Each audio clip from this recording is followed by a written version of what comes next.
اللہ ایمان والوں کا رکھوالا ہے، وہ انہیں اندھیریوں سے نکال کر روشنی میں لاتا ہے، اور جن لوگوں نے کفر اپنا لیا ہے ان کے رکھوالے وہ شیطان ہیں جو انہیں روشنی سے نکال کر اندھیریوں میں لے جاتی ہیں۔ وہ سب آگ کے باسی ہیں، وہ ہمیشہ اسی میں رہیں گے۔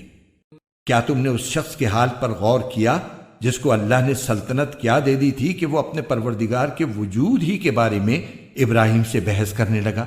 جب ابراہیم نے کہا کہ میرا پروردگار وہ ہے جو زندگی بھی دیتا ہے اور موت بھی، تو وہ کہنے لگا کہ میں بھی زندگی دیتا ہوں اور موت دیتا ہوں۔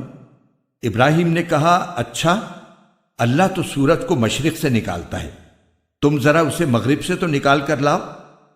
اس پر وہ کافر مبہوت ہو کر رہ گیا، اور اللہ ایسے ظالموں کو ہدایت نہیں دیا کرتا۔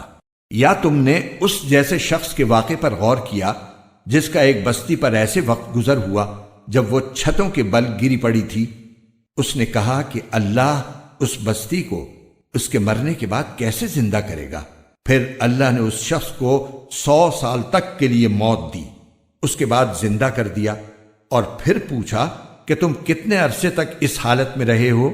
اس نے کہا 1 دن یا 1 دن کا کچھ حصہ۔ اللہ نے کہا نہیں، بلکہ تم 100 سال اسی طرح رہے ہو۔ اب اپنے کھانے پینے کی چیزوں کو دیکھو کہ وہ ذرا نہیں سڑی، اور دوسری طرف اپنے گدھے کو دیکھو کہ گل سڑ کر اس کا کیا حال ہو گیا ہے۔ اور یہ ہم نے اس لیے کیا تاکہ ہم تمہیں لوگوں کے لیے اپنی قدرت کا ایک نشان بنا دیں۔ اور اب اپنے گدھے کی ہڈیوں کو دیکھو کہ ہم کس طرح انہیں اٹھاتے ہیں، پھر ان کو گوشت کا لباس پہناتے ہیں۔ چنانچہ جب حقیقت کھل کر اس کے سامنے آ گئی تو وہ بول اٹھا کہ مجھے یقین ہے اللہ ہر چیز پر قدرت رکھتا ہے۔